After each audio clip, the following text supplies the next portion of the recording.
வணக்கம். மதிமுகம் செய்திகள். இன்றைய முக்கிய நிகழ்வுகளை பார்ப்பதற்கு முன்பாக தலைப்புச் செய்திகளை பார்க்கலாம். சென்னை கொளத்தூர் தொகுதியில் பொங்கல் விழா கொண்டாடினார் முதலமைச்சர் மு.க. ஸ்டாலின். பாரம்பரிய முறைப்படி பொங்கல் வைத்து கொளத்தூர் மக்கள் பொங்கல் விழா கொண்டாட்டம். OPS மேல்முறையீட்டு மனுவை தள்ளுபடி செய்து சென்னை உயர்நீதிமன்றம் உத்தரவு. அதிமுக கொடி சின்னம் பயன்படுத்த விதித்த தடை செல்லும் என தீர்ப்பு. சபரிமலையில் பக்தர்கள் கூட்டத்தை கேரளம் மிகவும் திறமையாக கையாண்டு வருகிறது. கேரளா அரசுக்கு அமைச்சர் சேகர் பாபு பாராட்டு. நாடாளுமன்ற பட்ஜெட் கூட்டத்தொடர் 31ஆம் தேதி தொடக்கம். இடைக்கால பட்ஜெட் கூட்டத்தொடர் பிப்ரவரி 9ஆம் தேதி நிறைவடைவதாக தகவல். ராமர் கோயில் திறப்பு விழாவில் பங்கேற்க போவதில்லை என எதிர்க்கட்சிகள் அறிவிப்பு. திறப்பு விழாவில் பாரம்பரியத்தை பின்பற்றவில்லை என சங்கராச்சாரியர்கள் குற்றச்சாட்டு. விரிவான செய்திகள். சென்னை கொளத்தூர் தொகுதியில் பொங்கல் பரிசு பொருட்களை முதலமைச்சர் மு.க. ஸ்டாலின் வழங்கினார். தமிழகம் முழுவதும் பொங்கல் பண்டிகை ஜனவரி 15ஆம் தேதி கொண்டாடப்படுகிறது. பொங்கல் பண்டிகையை அனைத்து தரப்பு மக்களும் கொண்டாட ஏதுவாக தமிழக அரசு சார்பில் அரிசி, சர்க்கரை, கரும்பு ஆகியவற்றுடன் 1000 ரொக்கம் அடங்கிய பொங்கல் பரிசு தொகுப்பு வழங்கப்பட்டு வருகிறது. இந்த நிலையில் முதலமைச்சரின் தொகுதியான கொளத்தூரில் இன்று பொங்கல் பண்டிகை கொண்டாடப்பட்டது. இதில் முதலமைச்சர் மு.க. ஸ்டாலின் தனது மனைவியாருடன் கலந்து கொண்டு திமுக நிர்வாகிகளுக்கு பொங்கல் பரிசுகளை வழங்கினார். மக்களுக்கு நலத்திட்ட உதவிகளை வழங்கிய முதலமைச்சர் வேட்டி, சேலை, பொங்கல் வைப்பதற்கான பொருட்கள் ஆகியவை வழங்கினார். பாரம்பரிய முறைப்படி பொங்கல் வைத்து கொளத்தூர் தொகுதி மக்களுடன் கொண்டாடினார். அதிமுக கொடி, சின்னம் ஆகியவற்றை பயன்படுத்த தடை விதித்ததற்கு எதிராக OPS தாக்கல் செய்த மேல்முறையீட்டு மனுவை சென்னை உயர்நீதிமன்றம் தள்ளுபடி செய்துள்ளது. அதிமுக பெயர், கொடி மற்றும் சின்னத்தை பன்னீர்செல்வம் பயன்படுத்த தடை விதிக்க கோரி எதிர்க்கட்சி தலைவரும் அதிமுக பொதுச் செயலாளரும் ஆன எடப்பாடி பழனிசாமி சென்னை உயர்நீதிமன்றத்தில் மனு தாக்கல் செய்தார். இந்த மனு மீதான விசாரணை சென்னை உயர்நீதிமன்ற நீதிபதி சதீஷ்குமார் முன்பு நடைபெற்றது. அப்போது கட்சியிலிருந்து நீக்கப்பட்டும் அதே பதவியை பன்னீர்செல்வம் பயன்படுத்தி வருவதாக எடப்பாடி பழனிசாமி தரப்பில் வாதிடப்பட்டது. இதையடுத்து அதிமுக பெயர், கொடி, சின்னம், லெட்டர் பேட் ஆகியவற்றை பயன்படுத்த பன்னீர்செல்வத்திற்கு இடைக்கால தடை விதித்து நீதிபதி உத்தரவிட்டார். தனி நீதிபதி விதித்த தடையை ரத்து செய்ய கோரி பன்னீர்செல்வம் தாக்கல் செய்த மேல்முறையீட்டு மனுவை தள்ளுபடி செய்த நீதிபதிகள் மகாதேவன் மற்றும் முகமது ஷபீக் ஆகியோர் அடங்கிய அமர்வு உத்தரவிட்டுள்ளது. மேலும் அதிமுக கொடி, சின்னத்தை OPS பயன்படுத்த விதிக்கப்பட்ட தடை தொடரும் என்றும் தனி நீதிபதி முன் உரிய மனு தாக்கல் செய்யலாம் எனவும் நீதிபதிகள் தெரிவித்துள்ளனர். இதுகுறித்து பேசிய அதிமுக முன்னாள் அமைச்சர் ஜெயக்குமார் நியாயமான நல்ல தீர்ப்பை நீதிமன்றம் வழங்கியுள்ளதாக தெரிவித்தார். அதிமுக தொண்டர்களின் மன உளைச்சலுக்கு ஆளாகும் வகையில் குழப்பத்தை ஏற்படுத்தி குளிர்காய நினைக்கும் பன்னீர்செல்வத்திற்கு தகுந்த தண்டனையை வழங்கியுள்ளதாக தெரிவித்துள்ளார். இன்றைக்கு அனைத்து இந்திய அண்ணா திராவிட முன்னேற்ற கழக தொண்டன் கொதித்து போயிருந்த நிலையில் இன்றைக்கு அவர்களாம் மகிழ்ச்சி கொள்ளத்தக்க ஒரு விஷயம். எனவே குழப்பத்திற்கு மேலே குழப்பம் விளைவிக்க வேண்டும் என்பதற்காகவே இது போன்ற அந்த நீதிமன்ற நடவடிக்கைகளில் OPS அவர்கள் இறங்கியிருக்கிறார். எனவே குழம்பிய குட்டைகளை மீன் பிடிக்கலாம் என்றால் நிச்சயமாக அது OPS-ஆல் நடக்காத ஒன்று. எனவே இன்றைக்கு எல்லோருமே இன்றைக்கி தெளிவாக இன்றைக்கு கழகத்தினுடைய பொதுச்சான எடப்பாடி தலைமை ஏற்றுக்கொண்டு இன்றைக்கு கழகத்தை பொறுத்தவரை இந்த ஒற்றுமை உணர்வோடு இன்றைக்கு செயல்பட்டு கொண்டிருக்கிறது. பொதுவாக சட்டத்திட்ட விதிகளின்படி கிஞ்சித்தும் எந்தவித ஒரு மாற்றம் இல்லாமல் இன்றைக்கு கழகம் செல்லுகின்ற ஒரு நிலையில் இன்றைக்கு எங்கே போனாலும் சரி நிச்சயமாக நீதி நம் பக்கம் என்ற அடிப்படையில் தான், எங்கள் பக்கம் என்ற அடிப்படையில் தான் நீதி நிலைநாட்டும். நாடாளுமன்ற பட்ஜெட் கூட்டத்தொடர் வரும் ஜனவரி 31ஆம் தேதி தொடங்க உள்ளதாக தகவல் வெளியாகியுள்ளது. இன்னும் சில மாதங்களில் மக்களவை தேர்தல் நடைபெற உள்ளதால் ஒன்றிய நிதியமைச்சர் நிர்மலா சீதாராமன் இடைக்கால பட்ஜெட்டையே தாக்கல் செய்ய உள்ளார். இந்த ஆண்டின் முதல் கூட்டத்தொடர் என்பதால் முதல் நாளில் குடியரசுத் தலைவர் திரௌபதி முர்முவின் உரையுடன் இரு அவைகளும் தொடங்க உள்ளதாக தகவல் வெளியாகியுள்ளது. இந்த இடைக்கால பட்ஜெட்டில் பெண் விவசாயிகளுக்கு வழங்கப்பட்டு வரும் ஊக்கத்தொகை 6000-இலிருந்து 2 மடங்காக உயர்த்தி அறிவிக்க வாய்ப்புள்ளதாக கூறப்படுகிறது.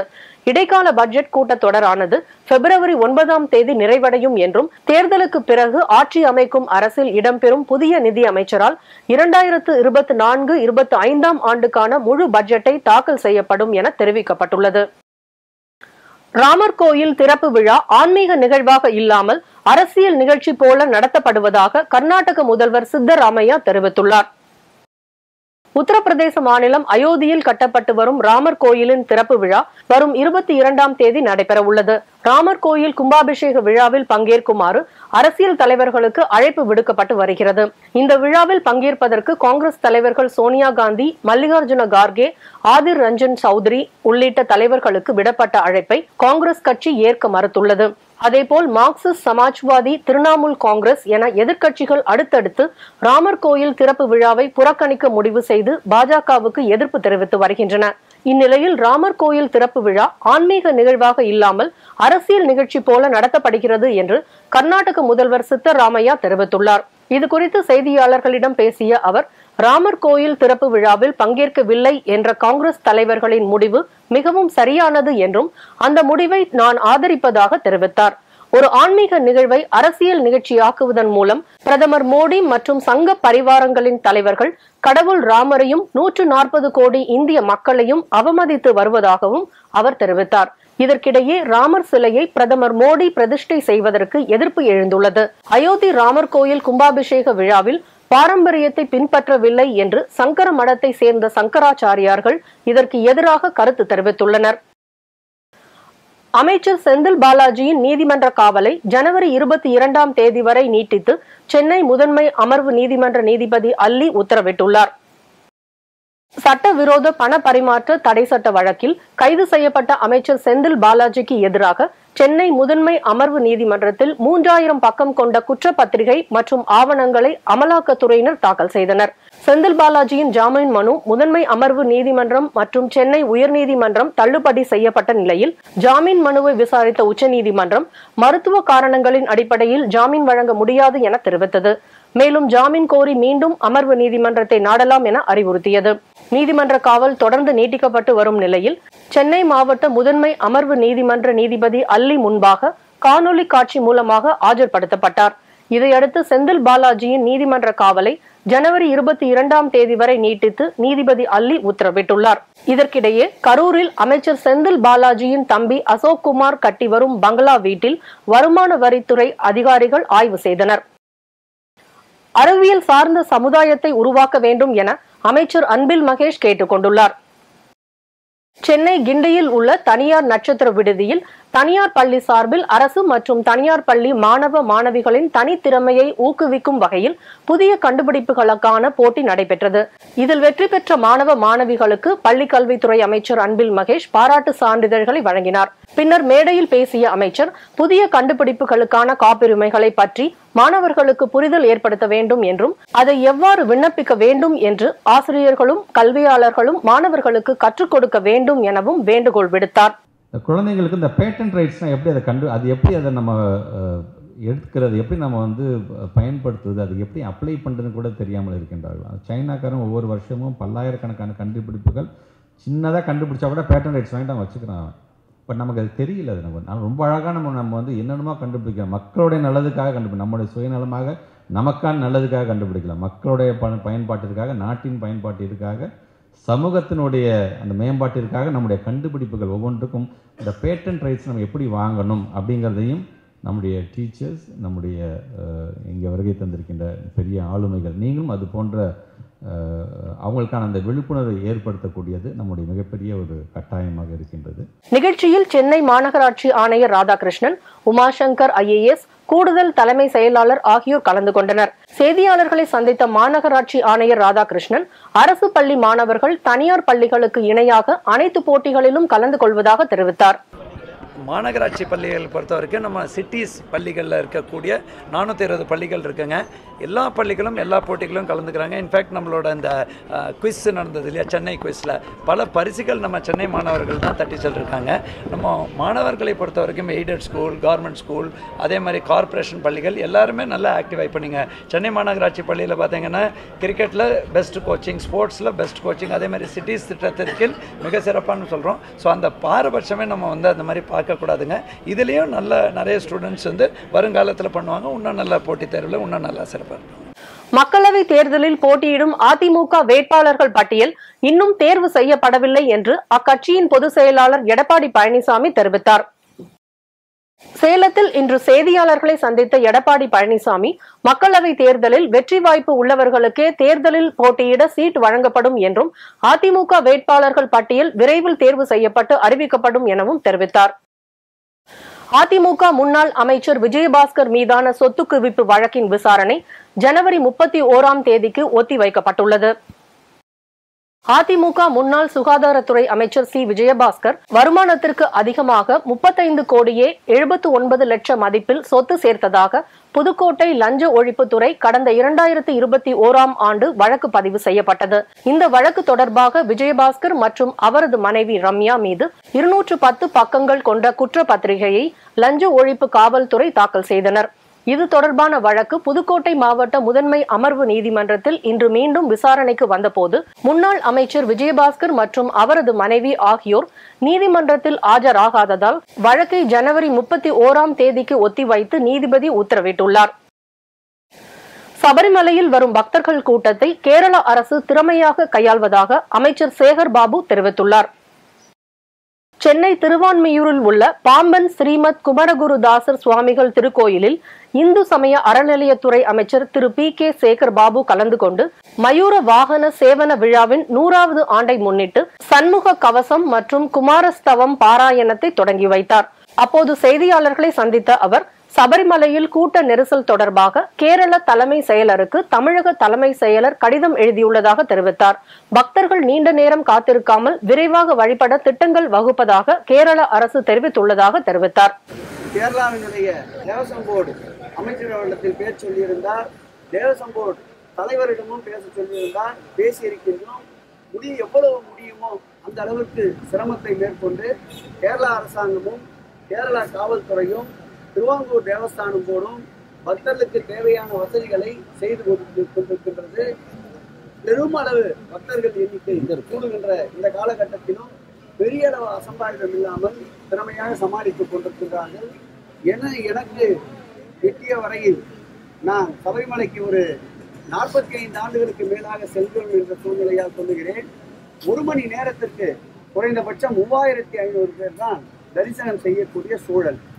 ஒரு நாளைக்கு கிட்டத்தட்ட 18 மணி நேரம் தரிசனம் நடக்கிறது. 18 மணி நேரம் என்ற தரிசனத்துக்கு எடுத்துக்கொண்டால் ஒரு 57-58 பேர் அளவிற்கு தரிசனம் செய்ய முடியும். ஆனால் இந்த எண்ணிக்கை கூடுகின்ற போது கூட்டம் நெரிசல் அதிகம் ஏற்பட்டு தரிசனத்திற்குண்டான கால அளவு நீடிப்பது இயற்கையாக அங்கே அமைந்திருக்கின்றது. இருந்தாலும் அங்கே காவல்துறை அதற்கேற்றார் போல் பக்தர்களை வரிசைப்படுத்தி நிறுத்தி அனுப்புகிறது.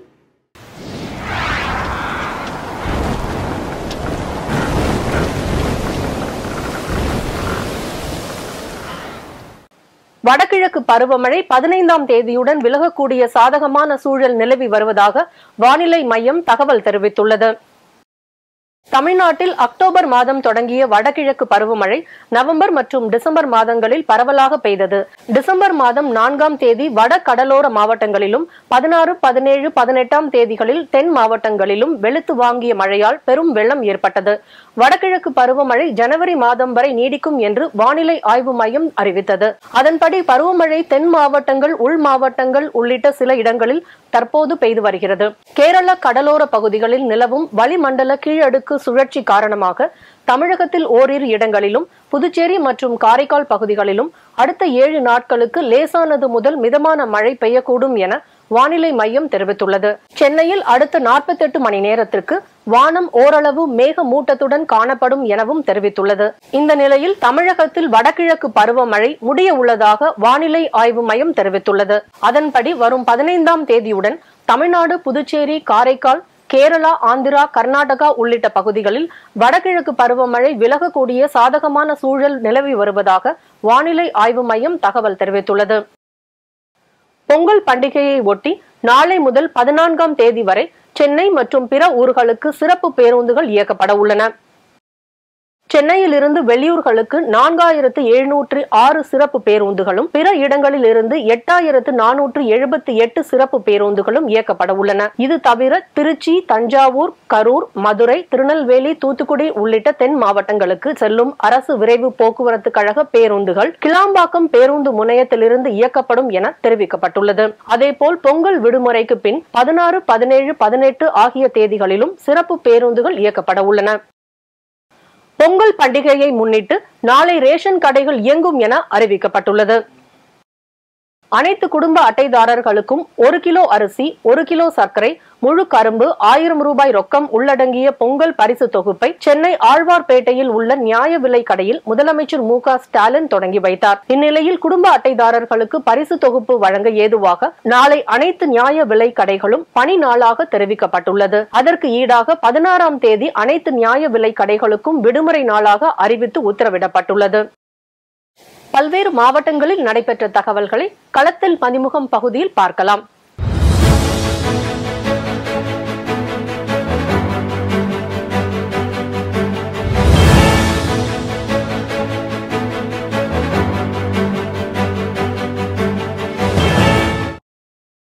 திருப்பூர் குமரன் நினைவு தினத்தை முன்னிட்டு ரயில் நிலையம் அருகே அமைக்கப்பட்டுள்ள அவரது நினைவு மண்டபத்தில் திமுக சார்பில் மேயர் தினேஷ்குமார், சட்டமன்ற உறுப்பினர் செல்வராஜ், அமமுக, பாஜக உள்ளிட்ட பல்வேறு அரசியல் கட்சியினர் மற்றும் பொதுமக்கள் அவரது திருவுருவ சிலைக்கு மாலை அணிவித்து மலர் தூவி மரியாதை செலுத்தினர்.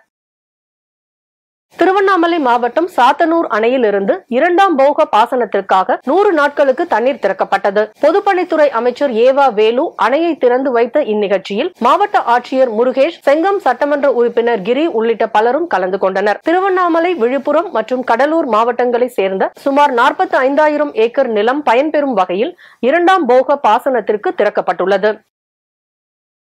தென்காசி மாவட்டம் மேற்கு தொடர்ச்சி மலைப்பகுதியில் பெய்த மழையால் குற்றால மெயின் அருவி, ஐந்தருவி, சிற்றருவி, பழைய குற்றால அருவிகளில் வெள்ளப்பெருக்கு ஏற்பட்டதால் சுற்றுலா பயணிகளின் பாதுகாப்பு நலன் கருதி அருவிகளில் குளிக்க காவல்துறையினர் தற்காலிகமாக தடை விதித்தனர். இதனால் சுற்றுலா பயணிகள் மற்றும் ஐயப்ப பக்தர்கள் ஏமாற்றம் அடைந்ததோடு ஆர்ப்பரித்து வரும் வெள்ளப்பெருக்கின் சாரல் மழையில் நனைந்தபடி செல்ஃபி எடுத்து மகிழ்ந்து செல்கின்றனர். நாகப்பட்டினம் வெளிப்பாளையம் பகுதியில் 1986ஆம் ஆண்டு ஆங்கிலேயர் காலத்தில் கட்டப்பட்ட தம்பிதுரை பூங்கா வை நாகப்பட்டினம் சட்டமன்ற உறுப்பினர் தொகுதி மேம்பாட்டு நிதியில் 30 லட்சம் ரூபாய் மதிப்பீட்டில் சிறுவர் பூங்கா பழமை மாறாமல் மறுசீரமைப்பு செய்யப்பட்டது. இந்த பூங்காவின் திறப்பு விழா நகரமன்ற தலைவர் மாரிமுத்து தலைமையில் நடைபெற்றது. பூங்காவை மாவட்ட ஆட்சியர் ஜானி டாம் வர்கீஸ், தமிழ்நாடு மீன் வளர்ச்சி கழக தலைவர், நாகப்பட்டினம் சட்டமன்ற உறுப்பினர் ஆளுநர் ஷா நிவாஸ் ஆகியோர் கலந்து கொண்டு ரிப்பன் வெட்டி திறந்து வைத்தார். கரூர் மாவட்ட காவல்துறை மற்றும் அனைத்து கல்லூரி ரோட்ராக் சங்கங்கள் இணைந்து நடத்தும் சாலை பாதுகாப்பு விழிப்புணர்வு பேரணியை போக்குவரத்து காவல் ஆய்வாளர் கொடியசைத்து தொடங்கி வைத்தார். மேலும் சாலை பாதுகாப்பு குறித்து கரூர் போக்குவரத்து காவல் ஆய்வாளர்கள் புண்ணியமூர்த்தி, பசுபதிபாளையம் காவல் ஆய்வாளர் பொன்ராஜ் ஆகியோர் பல்வேறு ஆலோசனைகளையும் கருத்துக்களையும் கல்லூரி மாணவ மாணவிகளிடம் எடுத்துரைத்தார். அரியலூர் மாவட்ட மதுவிலக்கு மற்றும் ஆயத்தீர்வைத்துறை சார்பில் நடத்தப்பட்ட கள்ளச்சாராயம் மற்றும் போதைப் பொருள் ஒழிப்பு குறித்த நிகழ்ச்சியின் ஒரு பகுதியாக விழிப்புணர்வு வாசகங்கள் அடங்கிய துண்டு பிரசுரங்களை மாவட்ட ஆட்சியர் ஆனிமேரி ஸ்வர்ணா பொதுமக்களுக்கு வழங்கினார். அந்த துண்டு பிரசுரங்களில் போதைப் பொருட்களினால் ஏற்படும் உடல் பாதிப்புகள் மற்றும் குடும்ப பாதிப்புகளை பற்றிய விழிப்புணர்வு வாசகங்கள் இடம்பெற்றுள்ளன. இந்நிகழ்ச்சியில் கோட்டாட்சியர் ரமாகிருஷ்ணன், மதுவிலக்கு ஆயத்தீர்வைத்துறை உயர் அதிகாரிகள் மற்றும் பொதுமக்கள் கலந்து கொண்டனர். திருவள்ளூர் மாவட்டம் அவுரிவாக்கம் ஊராட்சிக்கு உட்பட்ட பாக்கம் கிராமத்தில் 50 பெண்களுக்கு தையல் இயந்திரங்கள் மற்றும் எம்ப்ராய்டரிங் இயந்திரங்கள் வழங்கப்பட்டது. ஹாப்பி பவுண்டேஷன் ஏற்பாட்டில் கைவினை பொருட்கள் அபிவிருத்தி ஆணையத்துறை திட்டத்தில் திறன் மேம்பாட்டின் கீழ் நபருக்கு ரூபாய் 10,000 மதிப்புள்ள தையல் இயந்திரங்கள் மற்றும் உபகரணங்கள் மற்றும் எம்ப்ராய்டரி இயந்திரங்கள் 50 பேருக்கு வழங்கப்பட்டது. திருப்பூரில் இந்து சமய அறநிலையத்துறைக்கு உட்பட்ட கோயிலில் நுழைய குறிப்பிட்ட சமூகத்தினருக்கு அனுமதி மறுக்கப்பட்டதாக எழுந்த புகாரை தொடர்ந்து இன்று துணை வட்டாட்சியர் தலைமையில் சமத்துவ பொங்கல் வைக்கப்பட்டு கோயிலில் சிறப்பு வழிபாடு நடத்தப்பட்டது. 30 ஆண்டுகளுக்கு மேலாக விதிக்கப்பட்டிருந்த தடை தற்போது நீக்கப்பட்டு இருப்பதாகவும் இந்து சமய அறநிலையத்துறை சார்பில் அமைக்கப்படும் கோவில் நிர்வாக குழுக்களில் அனைத்து சமூக மக்களையும் உறுப்பினர்களாக நியமிக்க வேண்டும் என விடுதலை சிறுத்தைகள் கட்சி சார்பில் கோரிக்கை வைக்கப்பட்டது. திருவள்ளூர் மாவட்டம் பொன்னேரி அருகே தடப்பெரும்பாக்கம் கிராமத்தில் வசித்தவர் பாபு என்ற கூலி தொழிலாளி. மது அறிந்துவிட்டு மதகு மீது அமர்ந்துள்ளார். போதையில் மதகிலிருந்து தவறி அருகில் இருந்த சாக்கடைக்குள் விழுந்தவர் மூச்சு திணறி உயிரிழந்துள்ளார். இதுகுறித்து தகவல் அறிந்து சென்ற காவல்துறையினர் பாபுவின் உடலை மீட்டு பிரேத பரிசோதனைக்காக பொன்னேரி அரசு மருத்துவமனைக்கு கொண்டு சென்று விசாரணை நடத்தி வருகின்றனர். மது போதையில் சாக்கடையில் விழுந்த கூலி தொழிலாளி உயிரிழந்த சம்பவம் அப்பகுதியில் பெரும் பரபரப்பை ஏற்படுத்தியுள்ளது. ரயில்வே ஊழியர்களின் பழைய ஓய்வூதிய திட்டத்தை மத்திய அரசு ஏற்காவிட்டால் பிப்ரவரி 16ஆம் தேதி மத்திய தொழிற்சங்கங்களை ஒன்றிணைத்து ஒருநாள் வேலை நிறுத்த போராட்டம் நடைபெறும் என தென்மண்டல தலைவர் ராஜா ஸ்ரீதர் தெரிவித்துள்ளார். திருச்சி ரயில்வே ஜங்ஷன் வளாகத்தில் உள்ள ரயில்வே கோட்ட மேலாளர் அலுவலகம் முன்பு ரயில்வே தொழிற்சங்கம் சார்பில் மத்திய அரசின் புதிய பென்ஷன் திட்டத்தை ரத்து செய்ய வேண்டும், ரயில் நிலையங்களை தனியார் மயமாக்க கூடாது உள்ளிட்ட பல்வேறு கோரிக்கைகளை வலியுறுத்தி உண்ணாவிரத போராட்டம் நடைபெற்று வருகிறது. தொடர்ந்து செய்தியாளர்களுக்கு பேட்டியளித்த தென்மண்டல தலைவர் ராஜா ஸ்ரீதர் இதனை தெரிவித்தார். இன்றைக்கு தனியார் மயத்தை ரயில்வேயில புகுத்தக்கூடாது என்கிற அந்த கோரிக்கையை வலியுறுத்தி ரயில்வே தொழிலாளர்கள் இந்த போராட்டத்தை எடுத்து வருகிறார்கள். இந்த நாட்டில் இருக்கிற மைய தொழிற்சங்கங்கள் பின்மசூர் சபா, CITU, AITUC, LPF உள்ளிட்ட தொழிற்சங்கங்கள் வர இருக்கிற பிப்ரவரி 16ஆம் தேதி அன்றைக்கு ஒரு நாள் வேலை நிறுத்தத்தை நடத்துவது என்கிற முடிவும் இந்த நாட்டில் இருக்கிற விவசாய தொழிலாளர்களும் ஒன்று கூடி அன்றைக்கு ஒரு மிகப்பெரிய போராட்டத்தை இதே கோரிக்கைகளை வலியுறுத்தி குறைந்தபட்ச ஊதியமாக எல்லோருக்கும் 30,000 ரூபாய், அமைப்பு சாரா தொழிலாளர்களுக்கு சமூக பாதுகாப்பு, தனியார் மயத்தை தடுப்பது, 4 சட்ட தொகுப்புகளை ரத்து செய்ய வேண்டும் என்ற இதே கோரிக்கைகளுக்காக அவர்களும் போராட இருக்கிறார்கள். சென்னை கடற்கரைகளில் பொதுமக்கள் காணும் பொங்கலை பாதுகாப்பாக கொண்டாடும் வகையில் காவல்துறை சார்பில் பலத்த பாதுகாப்பு ஏற்பாடுகள் செய்யப்படும் என சென்னை பெருநகர காவல் ஆணையர் சந்தீப் ராய் ரத்தோர் உறுதியளித்துள்ளார். சென்னை பெருநகர காவல் ஆணையர் சந்தீப் ராய் ரத்தோர் வால்டாக் சாலையில் பெண் காவலர்களுக்கு பெண் காவல் ஓய்வு இல்லத்தை திறந்து வைத்தார். பின்னர் செய்தியாளர்களை சந்தித்த காவல் ஆணையர் வருங்காலங்களில் காவல்துறை பெண்களுக்கு இன்னும் சிறப்பான பாதுகாப்பு ஏற்பட வழிவகை செய்யப்படும் என தெரிவித்தார். சென்னை மயிலாப்பூரில் உள்ள கவிக்கோ மன்றத்தில் பேராசிரியர் முகமது அப்துல் காதர் எழுதிய சிங்கப்பெண்ணே பாகம் 2 மற்றும் உயர்கல்வியால் உயர்வோம் புத்தக வெளியீட்டு விழா நிகழ்ச்சி நடைபெற்றது. இந்நிகழ்ச்சியில் சிறப்பு விருந்தினராக முன்னாள் தமிழக தலைமை செயலாளர் இறையன்பு கலந்து கொண்டு புத்தகத்தை வெளியிட்டார். இன்றைய தங்கம் வெள்ளி விலை வழங்குவோர் அட்டிகா கோல்ட் கம்பெனி. சென்னையில் இன்று 22 கேரட் ஆபரண தங்கத்தின் விலை கிராமுக்கு 20 ரூபாய் குறைந்து 5,810 ரூபாய்க்கு விற்பனை செய்யப்படுகிறது. மேலும் ஒரு சவரன் ஆபரண தங்கத்தின் விலை 80 ரூபாய் குறைந்து 46,480 ரூபாய்க்கு விற்பனை செய்யப்படுகிறது. வெள்ளியின் விலையில் எவ்வித மாற்றமும் இன்றி 1 கிராம் வெள்ளி 77 ரூபாய் 50 காசுகளுக்கும் 1 கிலோ வெள்ளி 77,500 ரூபாய்க்கும் விற்பனை செய்யப்படுகிறது. தென்கொரியாவை தூண்டிவிடும் அமெரிக்காவை அழித்து விடுவோம் என வடகொரிய அதிபர் கிம் ஜாங் உன் எச்சரிக்கை விடுத்துள்ளார். வடகொரியா தென்கொரியா நாடுகளிடையே ஆன நீண்ட நாள் மோதல் காரணமாக கொரிய தீபகற்பத்தில் பதற்றம் நீடித்து வருகிறது. தென்கொரியாவுக்கு ஆதரவாக அமெரிக்கா, ஜப்பான் நாடுகள் செயல்பட்டு வருகின்றன. இதேபோல் உக்ரைன் மீதான ரஷ்யா தாக்குதலில் உக்ரைனுக்கு அமெரிக்கா ஆதரவு கரம் நீட்டியுள்ளது. இதனிடையே அமெரிக்கா தென்கொரியா நாடுகளின் கூட்டு ராணுவ பயிற்சி, தென்கொரியாவில் அமெரிக்காவின் குண்டு வீசும் விமானங்கள், அணு ஆயுத நீர்மூழ்கி கப்பல் போன்ற சக்தி வாய்ந்த ராணுவ தளபாடங்கள் நிறுத்தி வைப்பு போன்றவை அதிகரித்துள்ளதால் வடகொரியா ஆத்திரமடைந்துள்ளது. இந்நிலையில் வடகொரிய அதிபர் கிம் ஜாங் உன் தென்கொரியா எங்கள் முக்கியமான எதிரி என்றும் தென்கொரியாவை தூண்டும் நாடுகளை அழித்து விடுவோம் எனவும் பகிரங்கமாக எச்சரிக்கை விடுத்துள்ளார். மீண்டும் தலைப்புச் செய்திகள். சென்னை கொளத்தூர் தொகுதியில் பொங்கல் விழா கொண்டாடினார் முதலமைச்சர் மு.க. ஸ்டாலின். பாரம்பரிய முறைப்படி பொங்கல் வைத்து கொளத்தூர் மக்கள் பொங்கல் விழா கொண்டாட்டம். OPS மேல்முறையீட்டு மனுவை தள்ளுபடி செய்து சென்னை உயர்நீதிமன்றம் உத்தரவு. அதிமுக கொடி சின்னம் பயன்படுத்த விதித்த தடை செல்லும் என தீர்ப்பு. சபரிமலையில் பக்தர்கள் கூட்டத்தை கேரளம் மிகவும் திறமையாக கையாண்டு வருகிறது. கேரளா அரசுக்கு அமைச்சர் சேகர் பாபு பாராட்டு. நாடாளுமன்ற பட்ஜெட் கூட்டத்தொடர் 31ஆம் தேதி தொடக்கம். இடைக்கால பட்ஜெட் கூட்டத்தொடர் பிப்ரவரி 9ஆம் தேதி நிறைவடைவதாக தகவல். ராமர் கோயில் திறப்பு விழாவில் பங்கேற்க போவதில்லை என எதிர்க்கட்சிகள் அறிவிப்பு. திறப்பு விழாவில் பாரம்பரியத்தை பின்பற்றவில்லை என சங்கராச்சாரியர்கள் குற்றச்சாட்டு. இத்துடன் செய்திகள் நிறைவடைந்தன. மீண்டும் செய்திகள் காலை 8 மணிக்கு. மேலும் செய்திகளை தெரிந்து கொள்ள மதிமுகம் பிரைம் யூடியூப் தளத்தில் இணைந்திருங்கள்.